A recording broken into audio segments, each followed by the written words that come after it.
And continue to wave your hand while we are seeing one another and maybe scrolling. Yeah, it's nice to have a few movements, no? And that we're really seeing people. This is the 50 lucky participants. Oh, I'm seeing Hazel. Okay, and some others are not opening their screens. All right, so can we get the result of where are we from?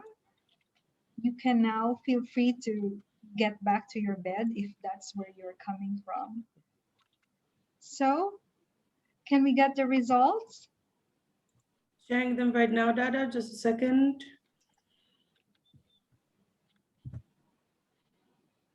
So a lot of us are coming from academia and research, government officials. There's a fair number of participants from the private sector, development agency, a few from the CSO, and a few students. Hopefully we'll have more CSOs in the future. I can see the numbers still climbing up. Thank you very much.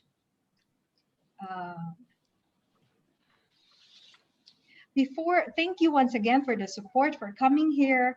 And before we move any further, I would like to call on my colleague from GACSA, Yana Sankova, to briefly guide us through the platform we are using. Good morning, everyone. So welcome. We're very happy that I can see there are a lot of participants, and I really hope you will enjoy today's session, which will be very interactive.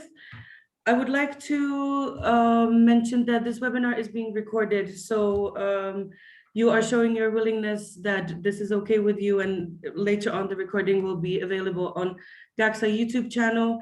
I'm encouraging everyone to please use the chat option, again, to introduce yourselves. If you have any questions or any concerns, please put it into the chat box. It's being recorded. Also, please, we all know we have sometimes technical issues, so bear with us. It might take a few seconds if there are any hiccups. So, you know, we all know it happens. I just want to wish everyone a lovely session. Please enjoy the breakout rooms. They'll be very interactive. We really want to hear from you regarding your innovative ideas. So back over to you, Dada, and have a lovely session, everyone. Thank you. Thank you so much, Yana. And I can see that people are now starting to introduce themselves on the chat box. So please go ahead and continue doing that. As we start, I would like to give you an overview of our meeting and how we intend to spend your precious 90 minutes with us. Next slide, please, Yana. We will start off with a 10-minute opening session, and then it's going to be followed by 2 keynote remarks. And these remarks are coming, we hope, from the perspectives of farmers who are in need of the innovation and what they need, and the private sector who can hopefully support us in pushing for this innovation. And then we will have several innovation ideas. We're not dictating that these be the innovation ideas. Examples of innovation, and then we will go through a breakout session discussions, which are going to be facilitated by 3 graceful facilitator leaders, followed by a report back and a brief synthesis of the key messages. Now, the key messages is the meat of our discussion because it's the one that we're going to bring forward to the UN Food Systems Summit. And we will all end with 2 closing remarks. I'm very sure that we're going to have fruitful deliberations.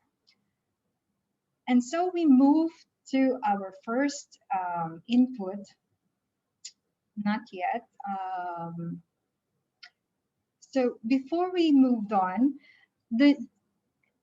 our normal practice is the ASEAN Climate Resilience Network, which is chaired by the government of Thailand through its Department of Agriculture. They often give us a welcoming remarks.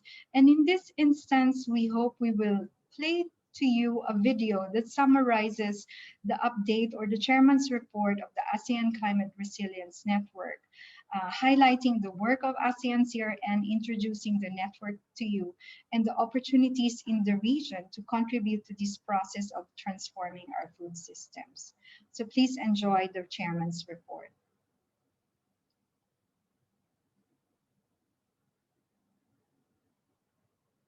Yana, the chairman's report. Thank you.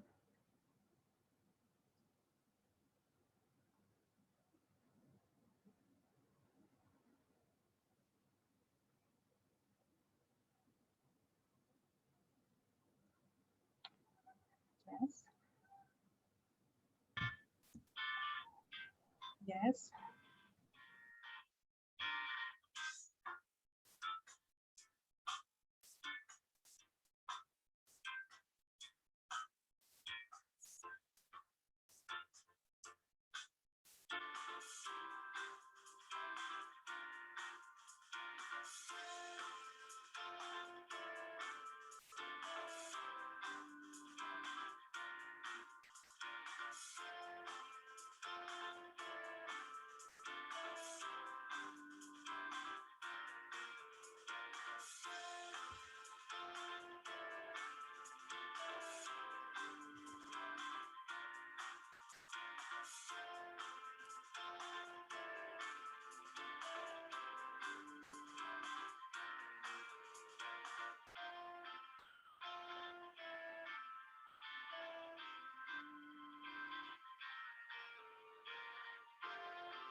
Thank you very much for listening and watching the video, and we hope it's a good introduction to the ASEAN Climate Resilience Network, chaired by Thailand and founded by the 10 member states of ASEAN, especially from the agriculture research departments. And we hope that you could see that we're very willing to work with all of you. Just get in touch with us. So starting off, we would see that the recently released Global Report on Food Crisis 2021 sounds alarm bells and points to an increase in the number of people facing acute food insecurity and requiring urgent food, nutrition, and livelihoods assistance. According to the report, the magnitude and severity of food crisis worsened in 2020 as protracted conflict, the economic fallout of COVID-19, and weather extremes intensified pre-existing weaknesses. As highlighted in the first dialogue series, the call is urgent for a food system approach that recognizes and analyzes the relationship among sustainable use of natural resources, agriculture, food, nutrition, my dog is calling me, and resilience is now well recognized. We need to collectively step up efforts to change our global food and agriculture systems if we are to feed and nourish the more than 690 million people who are hungry today and the additional 2 billion people the world will have by 2050.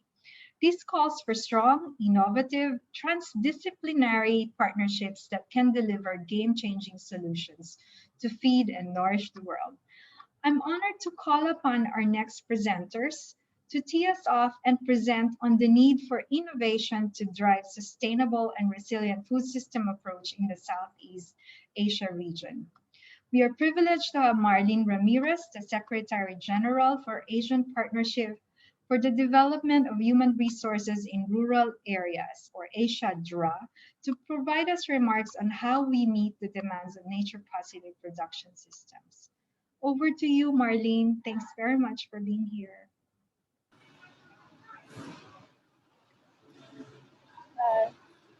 Thank you, Dada.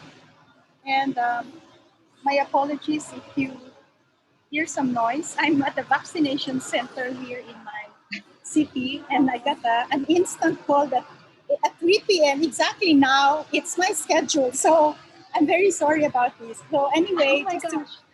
Are you gonna miss your vaccination?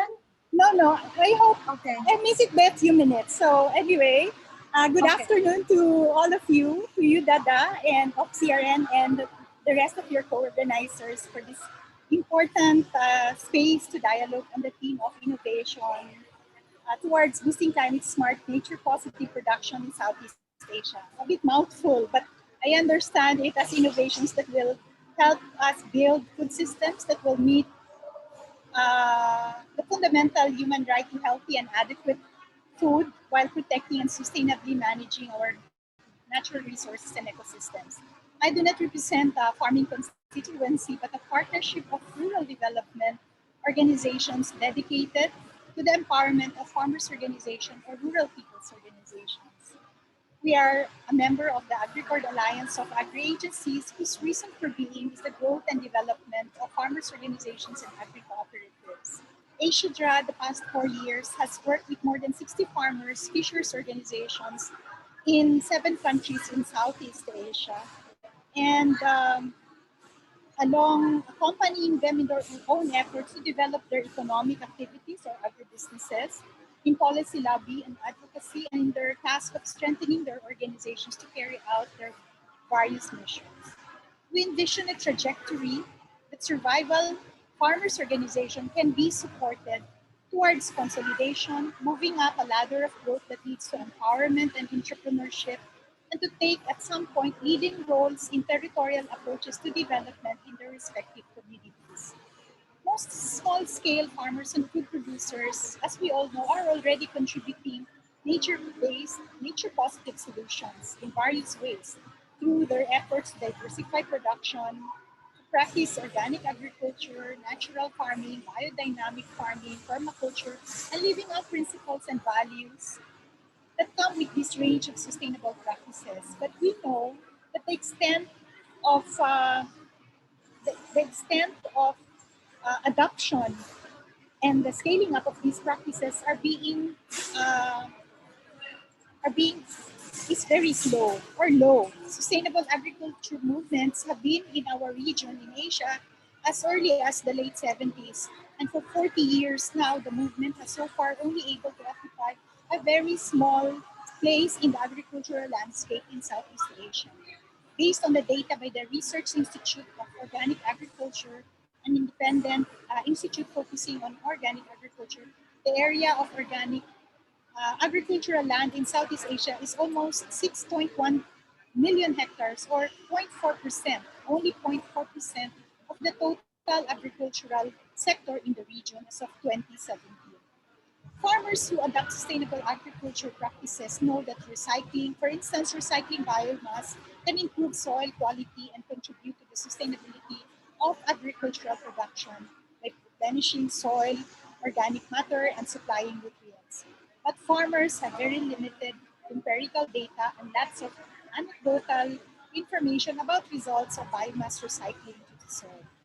So this is a major difficulty in convincing other farmers the importance of biomass recycling. It is also a major constraint in their policy advocacy with local governments, national agencies for policy supportive of sustainable agriculture. Likewise, very few researches have been done on the recycling of agricultural biomass waste as applied in agricultural production.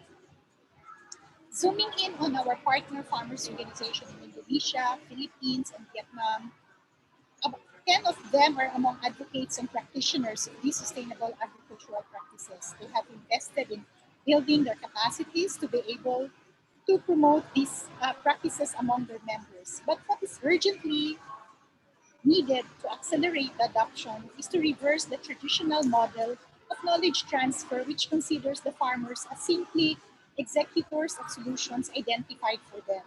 It rather strengthen their capacity for initiative and autonomy in designing and in the implementation of solutions, including those of local indigenous knowledge. Farmers' organizations have to be capacitated to do applied research and promote agroecology. This doesn't sound very innovative for some, but the innovations would come in how the building of capacity, the economic value of biomass recycling and evidence on its effects on the soil is just one example. Another demand is on retrieval, documentation, in situ propagation, cultivation, and sharing of fast disappearing plant food species. And the third that was recently brought up to us by partners from Indonesia is that need for demand for research and documentation of farmers' experiences in farm planning and developing tools that will assist them in incorporating agroecology principles in their farming system design. These are examples of what could be innovative solutions that small-scale farmers and food producers would want to be capacitated on and empowered to do by themselves and by establishing partnerships with research institutions to develop research capacities and assist selected farmer practitioners of agroecology in the conduct of research and documentation.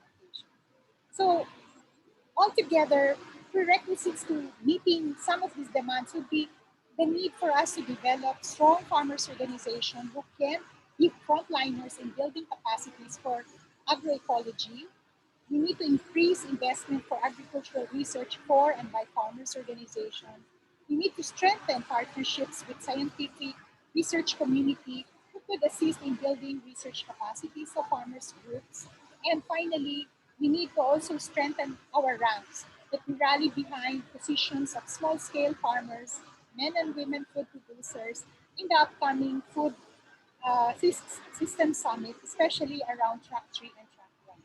So I wish not to prolong because maybe it's too noisy around here. I hope this helps in the discussions that will be forthcoming. Thank you so much. Back to you, Dada. Thank you so much, Marlene. And I really hope that you don't miss your vaccine. That's very important. We care about your health, and especially as you work with ASEAN-CRN. It wasn't very ideal, I think, sound-wise. I think people were straining to hear what you were saying, but from what I could hear, you gave some very, very salient points on farmers and strengthening them, for capacitating them for applied research, for example. A lot of the needs and recommendations for innovation, especially on you really emphasize biomass recycling, retrieval of fast disappearing plant species what I assume is a plant-based diet, strengthening partnerships, strengthening ranks of small-scale farmers. So I think I won't prolong and repeat what you have said, but we hope that we will get a copy of your speech so that we could distribute this along with the report for this meeting. But what really struck me, and it's very relevant to our next speaker, is what Ishadra is doing to moving the capacities of small scale farmers up towards entrepreneurship. And I think that's one aspect of the work that's quite relevant and what we really need to look into in this moment, especially in nature-based food system production. So at this point, I would like to call on Dr. Xian He Tan, who is the Executive Director of CropLife Asia, coming from giving us some perspectives from the private sector. Possibly, Dr. Tan, you could give us ideas on how small scale farmers could really move up towards entrepreneurship that Marlene has shared with us in her opening speech. Take it away, Dr. Tan. Can I share my slide, please? Yep, Thank you. screen. Yep, thank you very much. So thank you very much for Dada for inviting us to come and give a short note on this very important issue, because our vision is to advance innovation in agriculture for the sustainable future, and the whole food summit is really core because we really need multi-system. Agriculture is non-one system because it's a very complex. It's I think somebody just posted who studies circular economy. It's no longer a one-way traffic where the farmer plants and we get it to market. It needs to be a more holistic vision of how we recycle the resources and also conserve the resources. So I represent a group of companies, namely Bayer, BASF, Corteva, Syngenta, FMC, Sumitomo, and Syngenta, by the way, 6 companies. Globally, we invest about $6.5 billion every year to bring innovations and technology. You're going to hear some of it here, but this is not a marketing talk, but it's purely to talk about how we are committed and how do we talk about technology.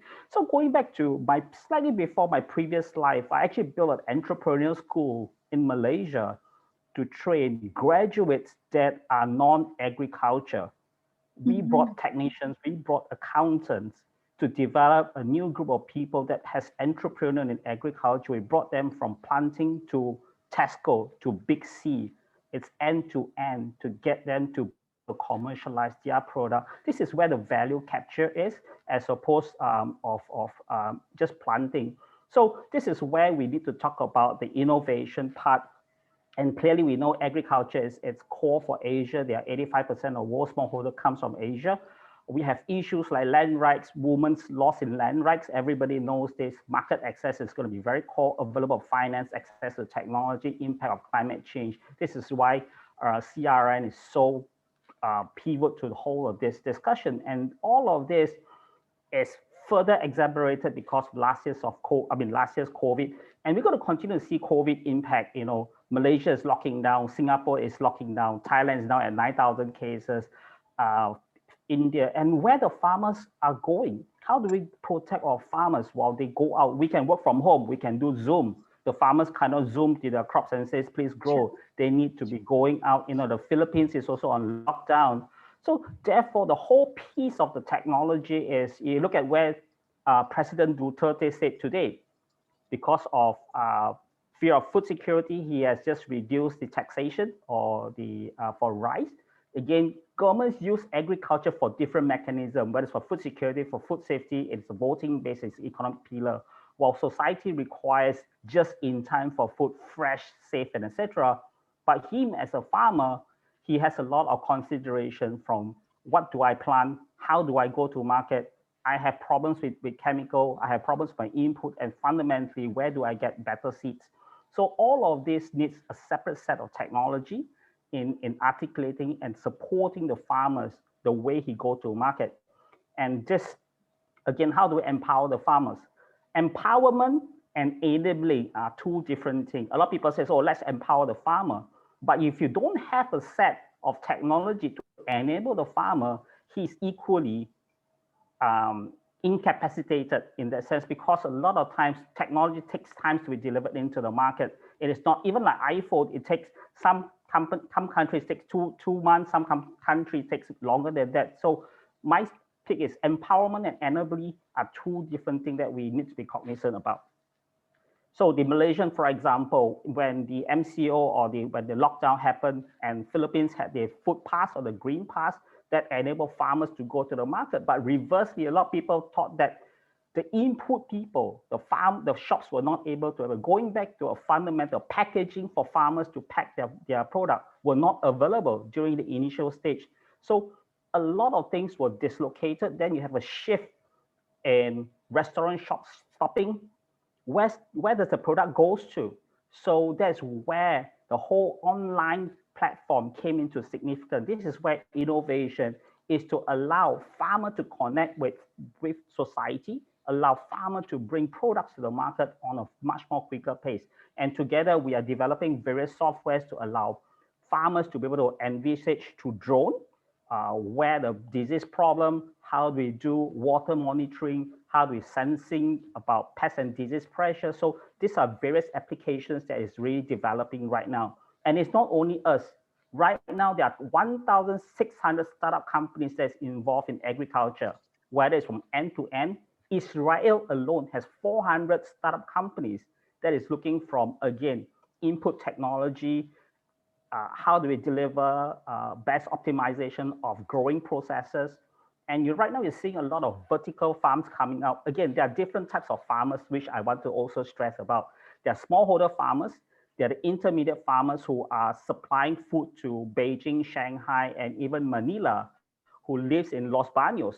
He has a different scale. He may have 10 hectares or 5 hectares. But then you have the large banana plantation that supports your Philippines agriculture fundamental, mango export, for example, support. So all three pieces needs different technology, they need different incubation, and in order to go to market. That is why it is very important that we have IPM, no-till agriculture, and biocontrol agent. Our member companies have brought in 300 300 biocontrol agents in the last few years. We have newer chemistry, and then how do we get this into the hands and enabling farmers to not only increase productivity, but ensure that they're able to manage the biodiversity and manage the land use also. Again, we are taking more fertile land into construction and not having that land for agriculture and producing more in per square hectare basis. So with this, in a drone concept, as we speak, Philippines has embarked into the drone because it helps to monitor crop health, precision application. They reduce the labor cost, much more efficiency. Now the costs have dropped by almost 30% or more right now in terms of time consuming. Apart from that, you develop a new generation of farmer and Uber drone. You book it, a consortium of few farmers can rent a drone. Today I spray a place and tomorrow I spray a place. So there's a new businesses, reduce the operator exposure. So at any point you see China has 50,000 drones flying in agriculture itself. Taiwan, even in Philippines, Erie, Los Baños all have drones flying for rice. So this is a new innovation that are coming in to attract different segments of agriculture. Therefore, when I said we need different system or different system for different scale of agriculture in order for us to, one is GDP supplying, the other one is to supply the mega cities because all our population, right now, for example, Beijing, Shanghai has 23 million. So 15% of the agriculture are located in vertical farming or rooftop farming, while 100 kilometers outside of Beijing utilize different technology. So my request is to, as we talk about environmental issue, we are very committed to carbon neutral, climate resilient agriculture to help small, medium scale. The whole value chain needs to be encouraged to have that and to look at the biodiversity, the health ecosystem across the agriculture landscape and end hunger. This is where you mentioned, because of COVID, we're putting 180 million people into hunger. This is only on the poverty area, your urban poor, because people are losing jobs because of COVID. That is another nutrition gap that we need to protect. But our discussion today for the food summit is going to be a larger long-term commitment. And that's why I wanted to make sure we have an enabling solution and focus engagement with various stakeholders like we do, whether it's from farmer training with Indonesia, with ASEAN, with GIZ in Vietnam on rice, in Thailand on rice also. So across, whether it's FAW, so it's the partnership. And just if I have 30 seconds left, is for example, a pollinator program that we protect bees. So we rented beehives to farmers in Philippines, in Thailand, India. And with the bees, they managed to increase their pomegranate yield by 30% because it helped pollination. And this is where the small farmers really benefit. This is how we collectively train about 1 million farmers every year across Asia Pacific. So again, Dara, thank you very much for giving the opportunity to share with you our program. Thank you. Thank you, Dr. Tan. I was very, very interested and energized by everything that you shared. And I'm very amazed as to how your presentation quickly answered Marlene's earlier call on, increasing, capacitating farmers for increased capacities. And you have given examples of driving farmer capabilities. We hope that we will be engaged with your group in the future, as we move on towards supporting ASEAN in its vision for low emissions and resilient agriculture. So you might remember that in the first dialogue series, we had the opportunity to learn from Thierry Guéron about black soldier flies, natural solutions to food waste, lowering emissions, and organic natural livestock feed. And this is the case from a beautiful island in the Philippines called El Nido, Palawan. He shared a small video of black soldier flies. And for this second series, we put out a call for innovations. And we've got several responses from you.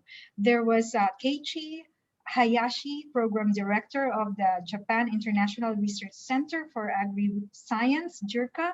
She wanted to talk about promoting a data-driven agriculture for climate-resilient crop production system in Southeast Asia.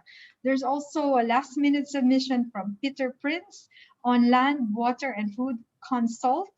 And he wanted to show this example that he did in Cambodia on multi-purpose pond. We hope they joined us today so they can join the breakout sessions and for smaller discussions. But for this discussion, we have chosen to showcase two innovative ideas that aim to protect, sustainably manage, and restore ecosystems. The first one I would like to call up on Guido Kruk from Agrism, who is the Managing Director of Agrism in Asia Pacific, to share with us his innovation. Yeah. Jana, can you put the slide, please, about of Guido? I think I will go and share my screen, if that's correct. Okay. Jana. Hello, everyone. Nice to meet you. And thanks, Dada, for the invitation. And of course, also the CDRN and the GACSA network for allowing me the opportunity. Let me just share the slides. And if everything goes well, then you can see. Yeah.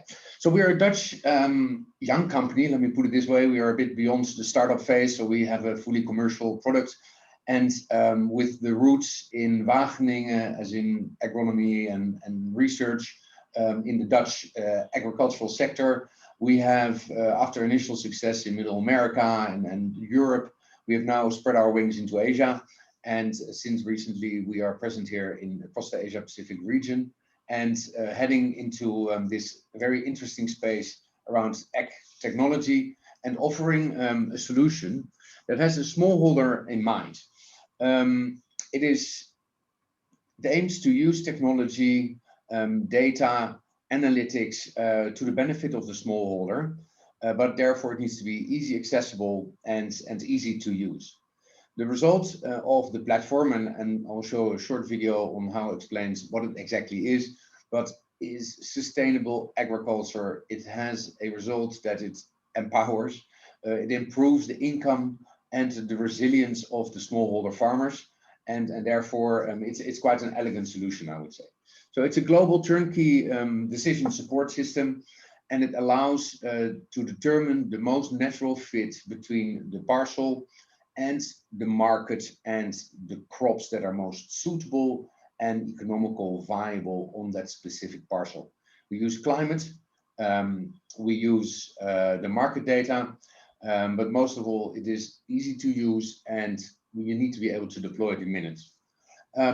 We use soil, climate, market pricing, satellites for monitoring the parcel, especially handy if you have multiple parcels or have a remote distance to the parcel to be able to identify issues on the parcels and the progress of the crops. Again, it can be deployed without any additional investment. It is deployed in minutes. And I will just show a short video that's going to test my technology capabilities a little bit.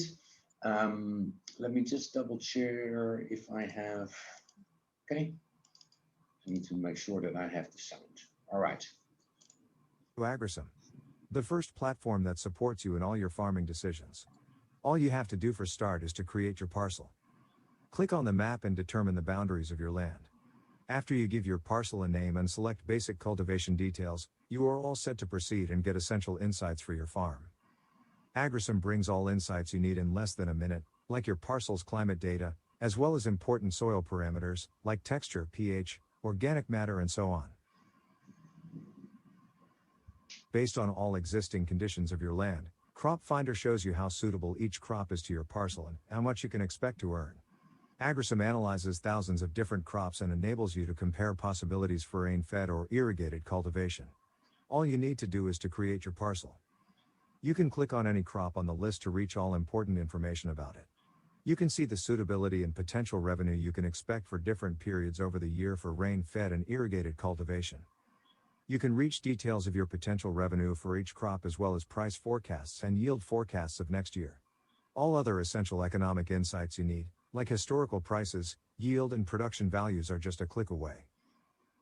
Planning module lets you plan easily your production, revenue, crop allocations and rotations over several years. After adding crops that you want to grow from Crop Finder, you can simply drag and drop crops to your field. You can easily adjust land you want to allocate for each crop. You can try and compare different planting dates, growth periods. It is possible to foresee instantly how much you can earn from each plan. If you need good ideas, you can get crop suggestions on different goals that you can select. It is that simple to make use of data, science and agronomy in your farming decisions. Start growing better with AgriSim today. Welcome to AgriSim, the first platform that supports you in all your Here we go. Guido, Yeah. I think we can stop there, no? Tell me, did you get the video? Was it could you unfollow it or not? I think that I was able to hear the audio, but it was frozen in some spot, and I get messages that they weren't able to see much. But I think that will you please just maybe wrap this up and send the link to this video for our participants in the chat box. For me, the big summary is, and I will distribute the video, the YouTube link, so everybody can see it. And apologies for not getting that through on the Zoom properly. But if you have any questions on the platform, please feel free to reach out. But again, I mean, we're opening and increasing, ramping up here in Asia Pacific. I'm very much looking forward to work with you and to see if there's a fit and explore any opportunities. So thank you, Dada. Back to you. Thank you so much, Guido. Please feel free to write. You can stop sharing your screen now, and you can write the link to your YouTube channel. I find it very interesting using the software and your program for small-scale farmers who would have access to technology. Yes, the next innovation that I'm personally very excited about is I've been looking for innovation on seaweed fed to livestock, and that lowers their methane gas emissions. We have been hard pressed to find for experts on this matter Although the literature does exist and some experts do exist, they are unable maybe to join us, but we have a video to play with you because we believe that this innovation is very much appropriate for the long coastlines of Southeast Asia with lots of seaweed that we can feed our cows. So Yana, please share the video on harvesting seaweed for cattle feed.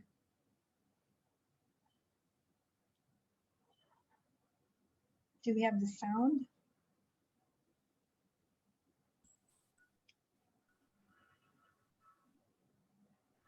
Can we click on the sound link of the YouTube video, please?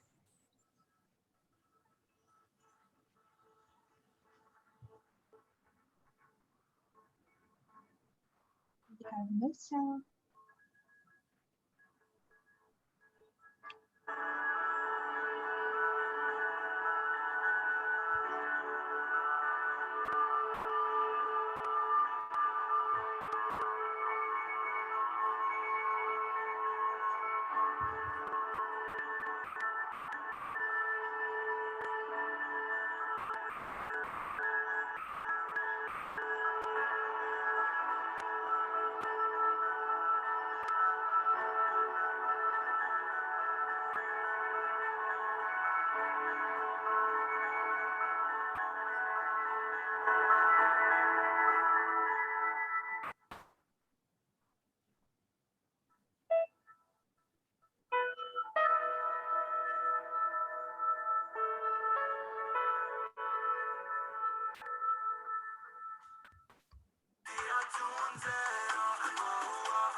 Thank you so much for that. I hope that that was exciting for you as that is exciting for me. And we really hope to get on board these experts who can lower methane gas emissions from the farting and burping of our cows. I think we are a long way off from a plant-based diet, although we do want to go into a plant-based diet. As a region, we have a lot more interesting, innovative ideas that needs to be shared and showcased. This is not these examples are not the ones that we are only pushing. We know that there are a lot more. To achieve nature-positive food production systems, we must adopt practices that protect, manage, and restore nature while globally meeting the fundamental human right to healthy and nutritious food for all. So as we go into the breakout sessions, we are keen to learn from you answers to three questions. Do we have compelling success stories to develop and scale new practices and collaboration? Perhaps you know of success stories. Please share it in the breakout session. What is needed to catalyze or attract public and private investment in innovation systems for research for development in the region? Which innovations are ready for scale up and what is needed to take these to scale? As we move to the breakout sessions, I would like to call on my colleague from GACSA, Lufingo, to take us to the mechanics of the breakout sessions where your voices are more going to be heard. Thank you very much, Dada. Thank you, colleagues, for joining us. This is an exciting time as we go through this second series. It's great to see that we are all on board and moving forward. As our curator neatly put it through, we are moving to the next section on the breakout sessions, all themed around the action track 3. And this is all in line in achieving nature-positive food production at scale to meet this growing population. Hence, boosting nature-positive production is fundamental. You will notice in the breakout sessions, we've got 3 breakout sessions, and each breakout session has got its facilitator. You have roughly about 40 minutes or so to discuss. And as we come back into the plenary, the facilitators of each breakout session will do roughly about 2 to 3 minutes report back on the key highlights, key issues that need to be taken forward. We have the 3 breakout sessions. On the breakout session 1, on protecting natural systems from new conversions for food production. That's going to be led by Dr. Margaret. breakout session 2, sustainably managing existing food production systems. This will be led by Setiari Marwanto.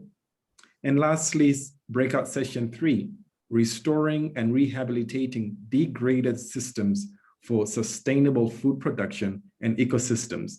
This will be led by Renato Loren. Thank you very much. We're keen to hear from you and get your innovative ideas. Happy discussions.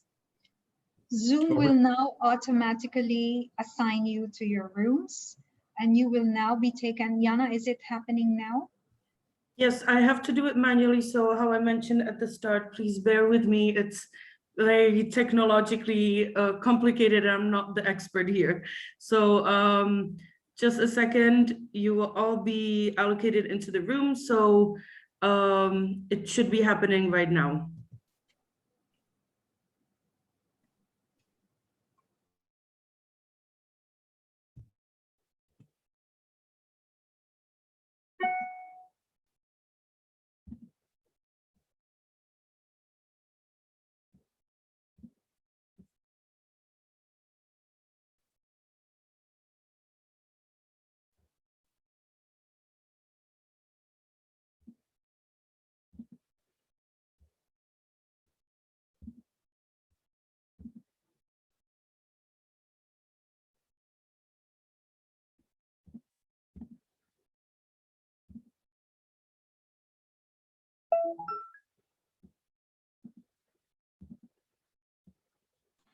Hello, Jenna.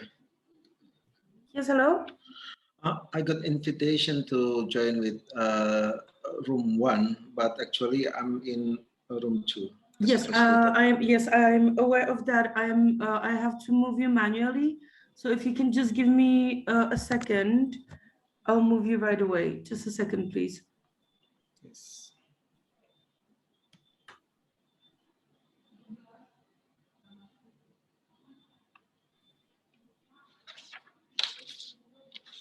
By the way, Setiari, I think you can move yourself as well. Oh, really? Yes, because I made you the co-host. Oh, okay. So Lufingo, you are supposed to be in room 2, right? Yes. Yeah, we're supposed to be together. I'm trying to move, but I'm not seeing the option of moving. Okay. Thank you. Yes.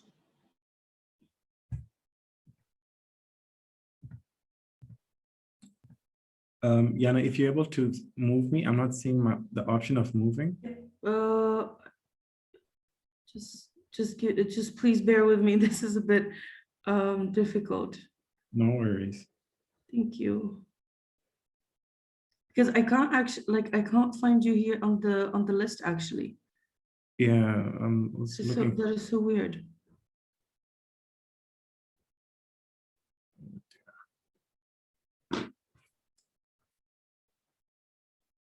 Okay, wait, can you?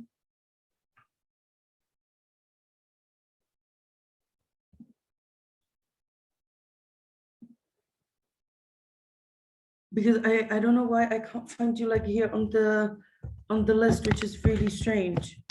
Will I get out and come back in again? Yeah, please. Thank you. Okay.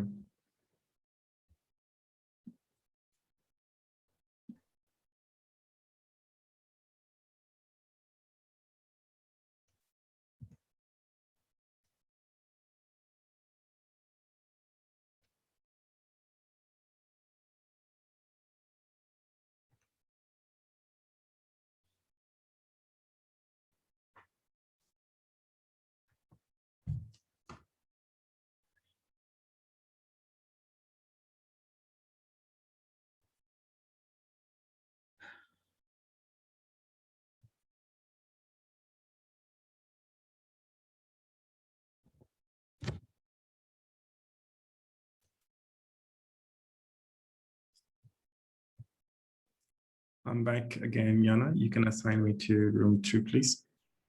Yeah. Thank you. Here, got you. Okay. Thank you. Welcome.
Mhm.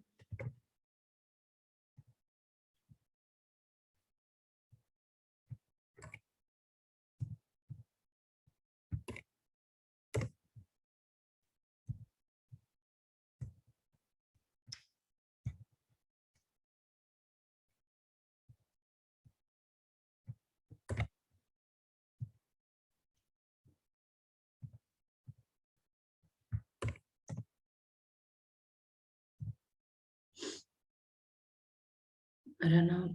Oh.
Daryl, who are remaining in the plenary session, would you like to join the breakout rooms as well, or you wish to remain here? Please let me know in the chat room, or feel free to unmute yourselves and you can let me know where you want to be allocated. Boy, you're muted. Hi, Yana. Hi, is everything okay? Yana, hi. Yeah, I was just wondering, can I was just going to check on the other rooms. I was just in number 2. Maybe I'll just check in on. Yeah, you know what? I'm going to make you a co-host and you can move around. Okay. Yeah, that's great. Thanks a lot. Thank you. You're welcome. Perfect. It should be, yeah, you should be ready to go.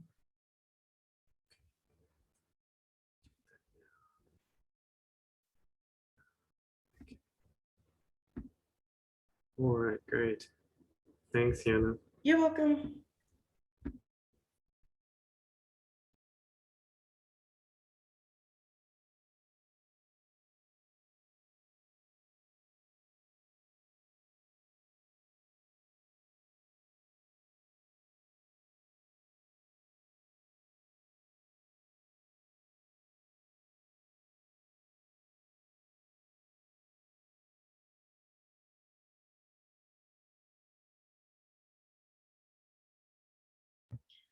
Dear, one more time, if you would like to be moved to any of the breakout rooms, please let me know. Or if you wish to remain here at the plenary, feel free to do so. But I think you're missing a lot on very nice discussions. So if you have any preferences, please let me know and I can review immediately.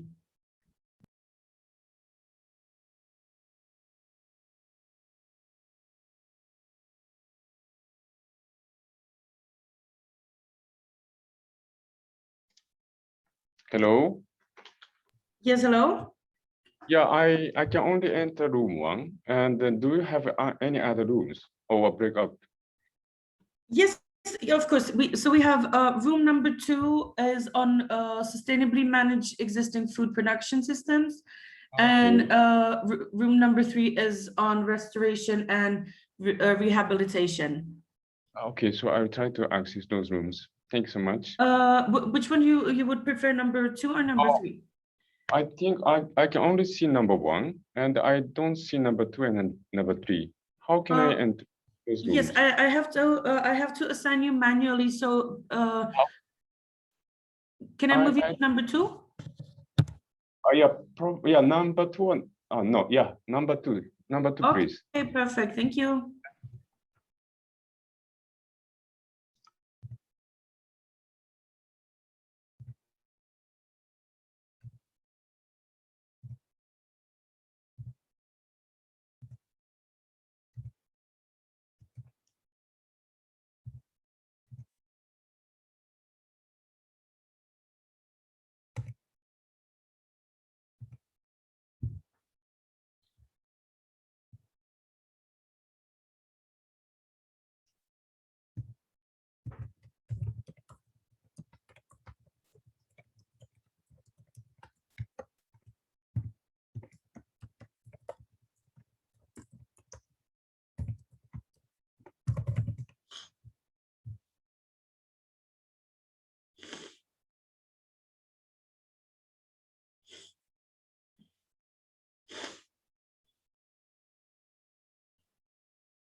Hi, Guido. Is everything okay?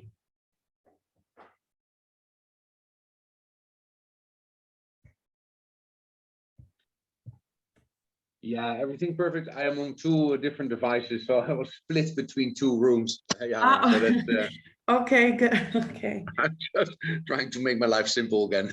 Thank you. Don't worry. If you want to be moved to any other room, just let me know. No, I'm fine here in the other room. Hey, that video, did you see anything or nothing? No, it was actually frozen for me.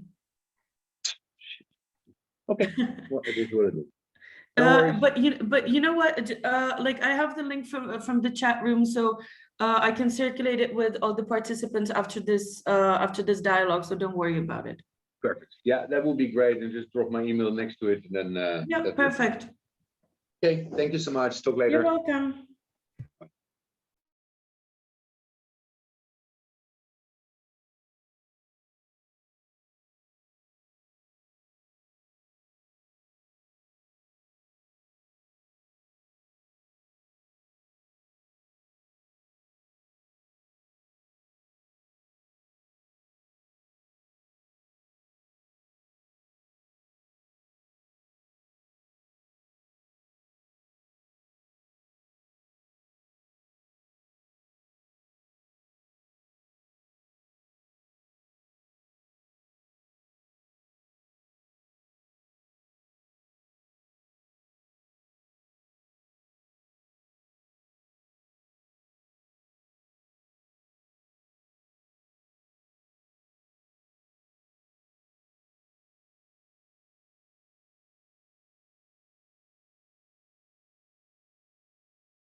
Hi, Jana.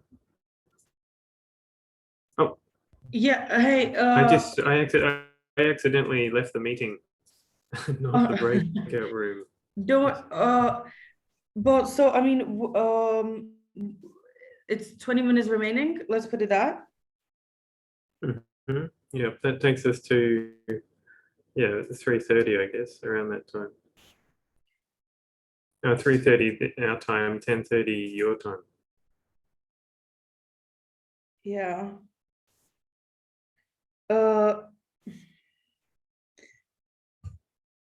Okay, I would put 20 extra minutes. It's okay. I think I don't think you need to necessarily. It'll just push people along. I think they will. I don't necessarily need. I think they need to. It's more just to. It might help people move from a like a general discussion to maybe something more specific. Yeah. So I don't know if you need to correct the message straight away. Yeah. Oh, yeah, I will. I will just send it because it went to all of the rooms, you know. Okay. All right. Yeah, I will When you just get send a it. minute, can you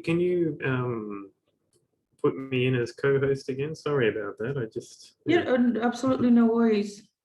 Thanks. You're welcome. Yeah, it should be done. Yeah.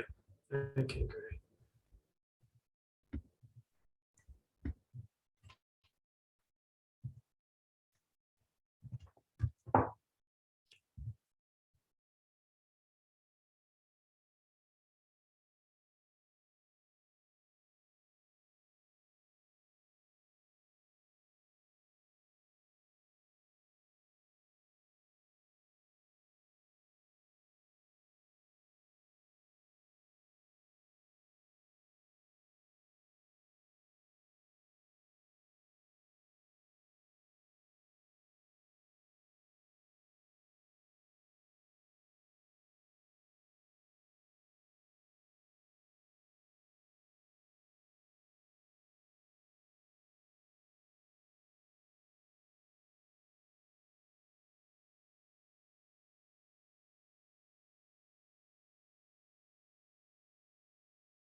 Hello, everyone. I hope everyone had an exciting session and fun. Very exciting. Very exciting. We had Bo about to tell us like the secret of life is, and it went through. Yeah, suddenly. Yeah, you have solved the secret of life. So yeah, this he's got is it. what you're He's gonna got it, tell guys. the Food System Summit. Your breakout session will share the secret of life. Is Sorry, that correct? Pakari, for taking up the end of your session there, but it was interesting. We're going in the right direction. It's okay. Was it? Did someone sing in the karaoke? No. Okay. Unfortunately, not. So let's time is moving on. So let's have a reporting. I wanna hear the secret of life. So why don't we get a reporting from group 1, or why don't we start with group 2 and the secret of life? From Setiari Marwanto, I believe, will be reporting on what happened in there. What were the key messages from group 2? Oh, me first? Yeah, because you said you had the secret of life. So I was very, we are all very curious about the secret of life. Just speak Hawks. Okay, you've got 3 minutes, Setiari, to report on key messages from your group. Okay, thank you very much, Dada. We have a very nice discussion in the breakout room 2. And then I believe I cannot summarize well because so many issues we talk about, but still in line with the questions you give to us. And I hope that our discussion in background 2 can be recorded by committee, but actually not, because I didn't see the recording sign in this Zoom. But yeah, in the first questions, do we have compelling success story to develop and scale new practices and collaborations? We are talking so much about the irrigation system, or how to water harvesting, and also we try to elaborate the cropping calendar issue that the farmer can adapt with the situation of the climate change that that they suffering the water scarce or water depletions around the prolonged drought. And also we talk about the success story to overcome the food system during the COVID-19, etc. And for the question number 2, what is needed to catalyze public and private investment in innovation system for research, for development in the regions? We're talking about the policy and how to manage land uses and how to manage the land conversion, and also some person talk about the strong state regulation to ensure that conversion and management as much as production are taken into account, and also the agricultural management system inside the ASEAN membership is also needed, but not much talking about the innovative financial systems. That's why I want to elaborate this issue, but not having much time. And question number 3 is, which innovation are ready to scale up and what is needed to take this to scale? We fortunate that it's fortunate that most of the countries have their own success stories on their innovations, but still we need the deal about the innovations, like the all innovations should be patent free, And the most important is process of technology transfer across the globe should be easy, because farmer in our state, in these recent situations, is need the easy technology, and the gap between the technology from laboratory to the field situation should be lessened to the maximum benefit to the farmers. Yes, as I thought before that, I cannot summarize well, but hopefully my explanations can give the brief talking in the breakout room too. Back to you, Dada. Thank you very much, Setyari. Can we give him a big round of applause? Setyari is one of the stalwart, a really strong member of the CRN family. Thank you for that sharing. And I think you did a great job. You should just have looked for the money and private investments. But I think that there was a big discussion on policies in your group. Yes, yeah? sure. Okay, thank you very much, Setyari, and we hope that these key messages will be processed towards us, towards sending to the UN Food System Summit. Thank you very much. Now let's call on the grandmother of ASEAN Climate Resilience Network. She hates me for saying this, but Dr. Margaret Yubatana, would you like to report on Group 1 on protection from more food conversion? Dr. Margaret. Dr. Margaret. Can you hear me now? Okay. Yes. Yeah. So we have a very good, interesting discussion and very rich views. So with regards to, first is how we catalyze public and private investment. Of course, the public sector's role on enabling policy environment is very crucial, and leveraging some public funds to scale up innovative practices, innovation, such as the livelihood programs of communities within the forest. I'm thinking of social forestry as well. And some of the the projects that could be funded for scaling up should be localized problem solution that is by the farmers, driven by the farmers themselves. One such innovation to this is the and also promote the conservation of biodiversity is this nursery agribusiness. So maybe the government could invest on multiplication of plant varieties that are resistant to climate change, or localize local varieties, particularly in seed development. You know, as Thailand has been promoting this ASEAN Seed Hub. So maybe that could be linked to projects of the government. Another is now Thailand is also promoting this plant-based food hub. So this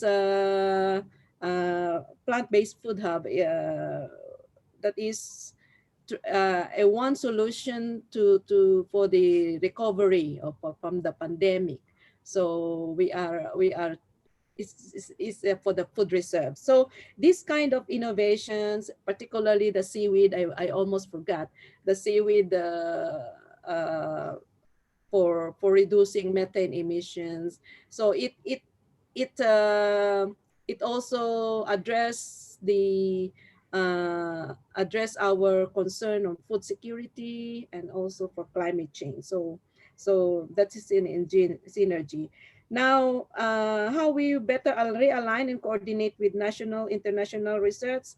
Of course, we have to involve the academe as well, as their important role in empowering or educating farmers how to cope with the food security and all that.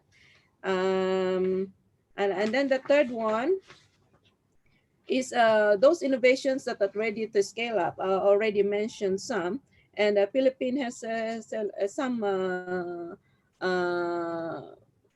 good innovative projects that could be scaled up, just like the Rice Network, something, and they work with some multinational private councils. Yeah. So the private and public sectors should work. Public here means maybe the research organizations and also the academia as well, and also from the CSOs and all that. So actually we promote 5 Ps here: the private, public, producer, people, partnership. So we also mentioned not only 3 Ps, not only PPP, but 5 Ps here: the public, private, people, producer, partnership.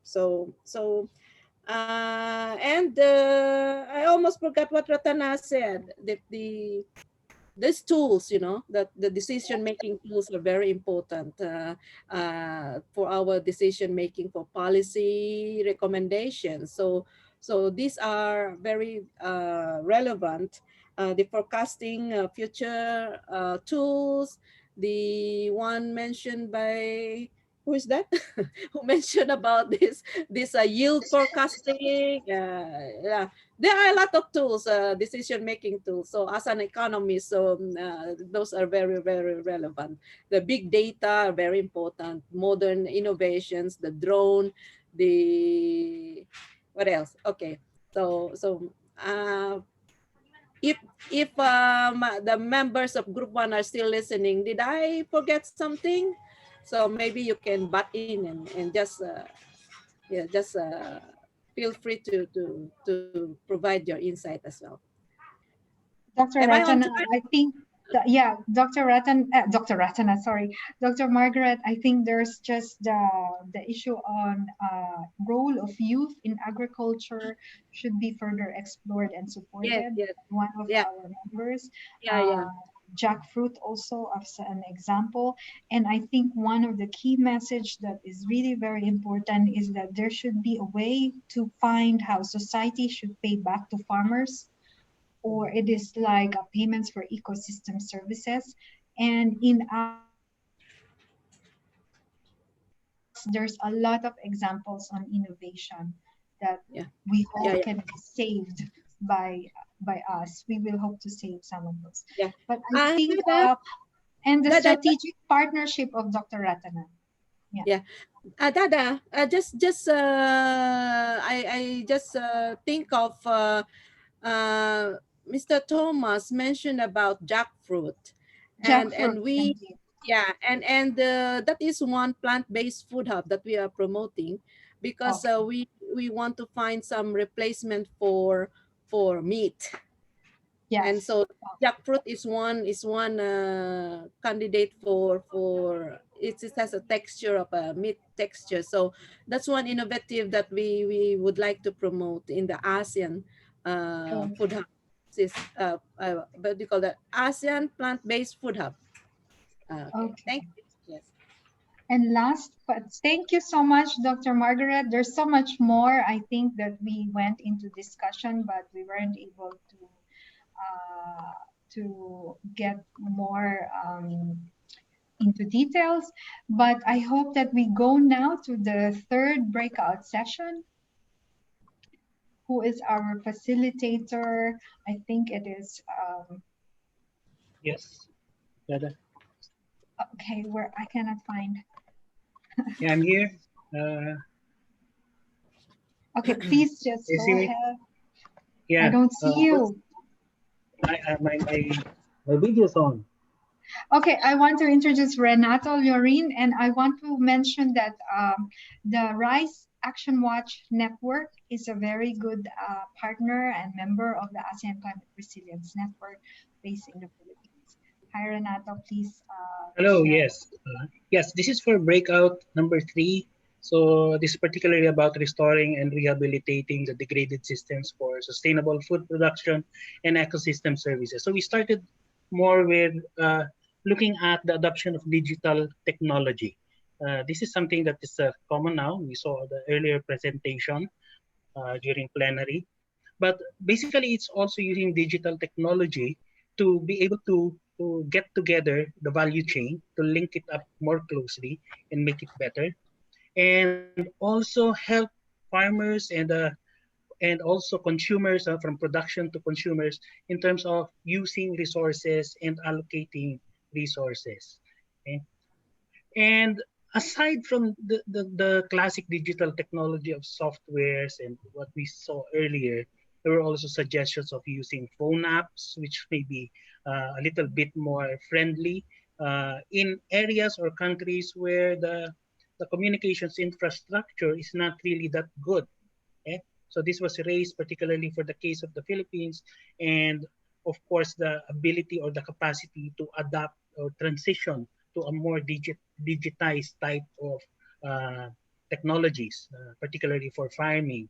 Okay, so this came up as a concern, and another thing is also on adopting the type of circular economy. The example given was more on using of bio-waste, turning it into fertilizers, and then that type of circular economy. So we are more sustainable in terms of being able to use the resources that are already at hand.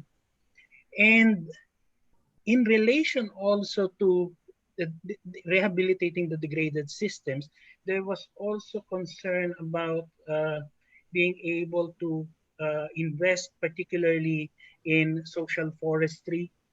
But at the same time, again, I will go to question number 2.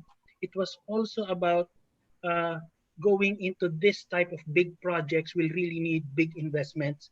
So that policy will be very important because public investments will be needed in terms of a long-term and then wide-ranging type of social forestry projects. Another thing that came up also is as a solution would be to support the smallholders, and there are many of them who produce sustainable products. Okay, so from the consumer side, there should be knowledge about what is the demand. Okay, is there a demand? Okay, can we move this forward? Because it cannot be that we do have the technology, but there is no demand for it. So the question was asked, and part of it also was answered that maybe we still need to scale up the level of or the amount of information so that we are able to inform everyone that there is a market, there is demand, particularly for sustainable products. Okay?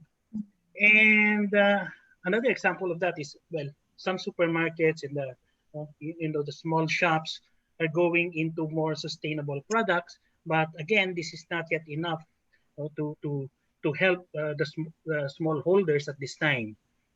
There's also a suggestion on further improving that farm-to-table concepts. Again, this is also in helping smallholders. This is also part of being able to improve on the value chain that is beneficial, particularly to the poorest in the different countries, particularly in the ASEAN region. Okay, so there is not much in terms of discussion in terms of, okay, so what should we do first? But I think everything here came up as important, and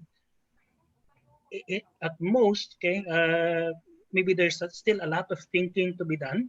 I noticed that in our breakout, a lot of thinking is being done, and there's so little time to express it. Okay, so but at the moment, I think these are the key ideas that came up.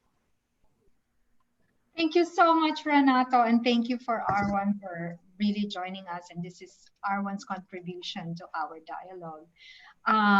These are very, very rich discussions, and I think we can pick up one or two and we could have the whole day just talking about them. For jackfruit, for example, we can talk about half day just about jackfruit. Seaweed, we can talk about seaweed for our face, right, Dr. Margaret, to make us look young, and also apparently to lessen the methane emission of cows. So these are drones. In our discussion, there was also drones. There are many innovations, and then we also know ideas on how to get investments and support to get these. So I cannot do all the connections here, and I know that all these discussions, these are very rich discussions, and we have to make these discussions connect to the ideas to the food systems and how we can report this to the Food System Summit. How are these, we're not just picking your brains and wasting your time. We are somehow on our march towards the Food System Summit. We might not be able to go there, but our ideas and our demands should go there. So I would like to call upon my colleague, Mr. Bodamen, representing the UN Food Agriculture Office of the Regional Asia Pacific, to give us a brief synthesis of the key messages here and how to move us forward. May I call on Mr. Damen? Yes, thanks, Dada. Thanks, everybody. Thanks to the facilitators as well of the group sessions for letting me pop in and out of the breakout rooms today. In terms of a synthesis, I agree with Dada. It's quite a difficult proposition given the breadth and range of things that were discussed today. So I'm going to try and wrap it up by referring back to the objectives in the program that we share with everybody before the meeting. And we highlighted 4 things that we were hoping that we would get out of the meeting. And they really structured the discussion that we had as well. In terms of the first, it was what was needed to catalyze public and private investment in innovation across food systems. And I thought that the opening session, was really useful in this regard. Marlene, she pointed out that smallholder farmers who make up the majority of farmers in this region are already actively practicing nature-positive agriculture and have a growing interest in applying agroecological practices as well. And this was borne out, I think, in the discussion across all of the groups. There was a number of nature-positive and agroecological practices that were raised in the discussion. And it was complemented, I think, by Xiang-Hee Tan, who sort of noted that the companies that he represents at CropLife are also interested in similar things, in sustainable production models. So one takeaway here was that there's quite a bit of common ground to work from, particularly at the production level when we're talking about farmers and agribusinesses involved in agricultural production. I thought it was also interesting that he mentioned that, there's a range of stakeholders involved in agriculture in the food system, and that each come to the system with different expectations. They have different ways of looking at the food system. And that often means that, there's a disconnect between the needs of different groups and what each group can offer. And, this matched up as well again with what we heard from the groups in what they were discussing today. In terms of, there was a number of discussions in the groups about gaps in understanding or gaps in application of new technologies, for example, by farmers, because there was resistance or there was a lack of possibility to test or apply new practices or technologies. And again, this is representative, I think, of a gap between the needs of farmers who ultimately want to keep their production practices within knowable bounds. They work with what they know because it's their livelihood or it's their food security. So the process of taking on new technologies, while it might seem easy for technical agencies or companies who have worked to develop new technologies, it may not always be the same for farmers on the other end. And we need to have greater recognition of that when we're talking about how to increase the scale or adoption of these types of practices. I think in finance as well, when we're talking about investment, we're getting here, I think, towards this idea of partnership across different actors, trying to see each other eye to eye. And that's reflected as well in a lot of new interest in different investment models that we're seeing. We didn't talk that much about investment during the sessions today, but it did come up here and there. And partnership is a big part, I think, of how we are going to be able to address these issues. So on that first point, my summary here was that we sort of need an improved understanding of each stakeholder's needs and potential to adopt or scale up climate smart and nature positive innovations for agriculture. And that addresses a range of problems in terms of technology adoption and scaling finance and investment, for example. On the second point regarding how to realign or coordinate national research efforts and facilitate innovation to achieve SDGs, research came up quite a bit across all the discussions. We also heard a number of interesting new innovations on how new digital technologies that can organize and collect information from farms to improve productivity, address climate variability, and address potential environmental impacts are out there. And that these will drive important research projects and improved research for scaling these types of nature positive technologies. We didn't hear so much about further down the food system, let's say. In a few discussions, we tried to talk a little bit about consumer markets. We tried to talk about how we could be helping farmers and agribusinesses to build markets for sustainable products. We talked a little bit about organic producers. Marlene mentioned them at the outset, that they're still a relatively small proportion of producers. In some of the discussions, we talked about standards like the Sustainable Rice Platform standard, for example, as one that could be of use or interest to smallholders. And the challenge at the moment is still, to be able to show impact.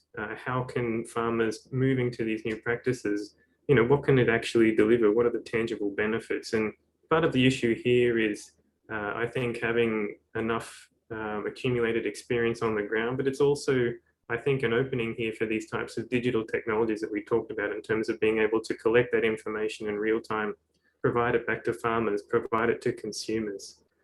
So there was some interesting connections here. And I think, my takeaway was that more attention on the knowledge and needs of farmers and consumers in developing climate smart and nature positive agriculture products and markets could be a useful area of further investigation coming out of the suggestions we had here.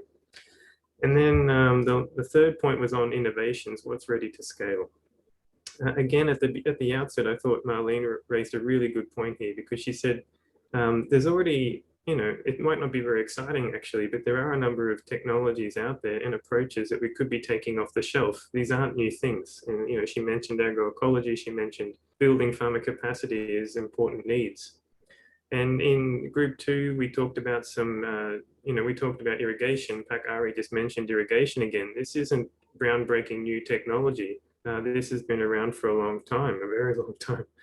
And, we noted the role of the need for public investment here as well, which is, also not incredibly exciting, because there's a lot of discussion about, private finance, scaling and investment, and thinking about irrigation is not necessarily exciting. But in reality, addressing issues related to water scarcity and water management are going to be crucial. And things like irrigation or water management practice are going to have to be considered. Other technologies mentioned were things like new varieties, farmer-led selection of underutilized species, for example, with different types of nutrition. Could be interesting. Agroforestry was raised a number of times. And again, we'd heard a lot about digital technologies and platforms. For example, using social media, telling farmers to markets to address COVID. And we also talked a little bit in group 2 about how YouTube is being used by farmers to inform themselves about new practices and adopt new practices. So my takeaway here was that innovations are not necessarily something totally new. Innovation is equally about how local, maybe old, and new knowledge and technologies can be applied in different contexts and or scaled up. And with that basis, understanding that there are a wide range of innovations and technologies out there ready for scale, achieving scale is about aligning interests. And I think this takes us back to this idea of partnership and also respect. for each different actor to respect the other's position, to understand their interests and needs as a starting point. And that could be a way to work towards scaling impact. The final thing that we had to address was strengthening dialogue platforms. I think today was, from that point of view, it was great to see everybody engaged. We had almost 70 participants the whole time, sharing their views and perspectives on these topics. I think we have a lot to take to the next dialogue session, and we also, I think, have some interesting perspectives to put forward to the global dialogue as well. So on that note, I'll leave it there, and just to say thanks everybody for your participation and engagement. It was really great to see. Thanks, Dada. You're on mute. Yeah, thank you so much, Bo, for a very comprehensive summary and synthesis. You mentioned what was there and what wasn't there.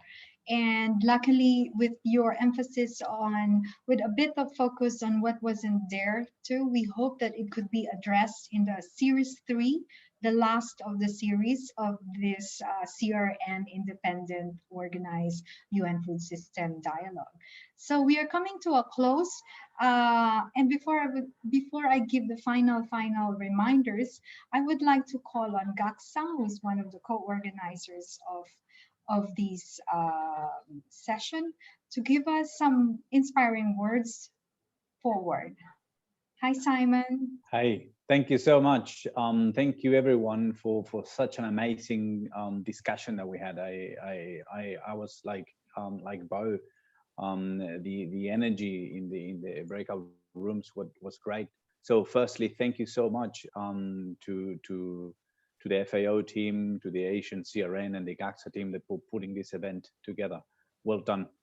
What I think I would like to conclude is that the food system start with and by the farmers. I think we don't have to forget about that. We were discussing this in our breakout rooms, and there is the importance of working the triangle between a knowledge base, sort of where the academia and the research colleagues are, and also on the other arm, making sure that we are also talking to the policymakers, the governments, and then bringing the private sector and making sure that whatever discussion is happening in there, it's with and by the farmers in the middle. I think that's is paramount, and the only way that we can actually do that is by these dialogues, different views, multi-stakeholders, and this is where the ASEAN-CRN comes in and makes this happen. I mean, we will not be able to do this without the work that Dada is doing, bringing all these different characters into the table. I mean, having Xiang Hing Tan in the discussion with Dr. Sarada on the other side, and then I was like, amazed to see how we could, Hemsing also, I saw him in there, with the NGO perspective. So this is also, we can't forget youth. I see Jeska there from our youth. It's so important. I mean, we can't go any further without taking this. So as a call to action, I think we need to talk more. We need to get these ideas into more than just a report. Grab one of these ideas or innovation and do the second step and see, okay, GACSA, how can you now help us, or with other investors, how can we make that happen now? And this is what we are discussing with Dada, how we can support you and engage with you in a fruitful way, not just taking the ideas, okay, that was good, and then we walk around. I mean, how can we really help? And I think we are missing out on that, on farmers, and understanding that agriculture has got this, multifunctional approach or holistic approach, as you can say, that influences so many other departments, as you could say. So for the amount of time, please just keep talking. Make sure that you talk to Dada. Dada, it's working really well with GACSA, and we can get these ideas into how we get them to the next level, to talk to investors, to talk to academia, to make sure that farmers are there, that the access for this innovation is also simple. It's not something very difficult for them to implement. And on that note, leave it to you, Dada. Thank you so much for everyone to put this beautiful event together. Well done.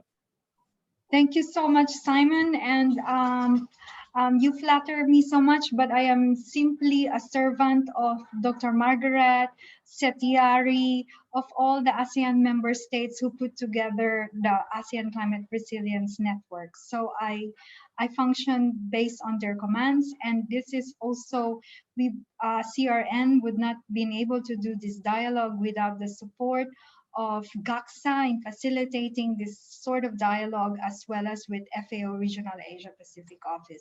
So I am closing this, but I'm also reminding everyone that the chat room messages are being kept, and so your inputs through the chat rooms are being considered important. We have maintained the number from 200 from the first one to 70 right now, because we believe like 70 makes for a more meaningful interaction and dialogue. And so on the third series, we really hope that if not Leonardo DiCaprio joining us on the third season, we really hope that Simon will deliver Leonardo DiCaprio, but there might be Robert Downey Jr. I'm still hoping. I think that Yana, with her allure, will help deliver Robert Downey Jr. in our third part. And my dog is telling me that it is time to end this meeting. And that we are really very thankful for your time, all your messages. We hope to keep working with everyone. Dr. Tan, I think this is our first time to directly interact, although we have been on the margins interacting in the past. And we hope that all our partners will continue with us all the way to the third series. We will announce the date later, in which we will formulate the actual messages we want to bring to the UN Food System Summit that are actually game changers. So with us, on behalf of CRN, Dr. Margaret, do you want to be the last one to say goodbye? Okay. So thank you once again for GACSA, for of course the curator Dada for the ASEAN-CRN, and also of course to FAO, and to all the very interesting insights and views. And we are looking forward to hearing more of this kind of webinar, very interesting. And so the best, all the best wishes to all of you, and be safe. And Ako needs to go to the beach right now. You can hear it, no? Bye. Bye. Bye. Thank you. Thank you so much. Thank you. Thank you. Bye. Thank you.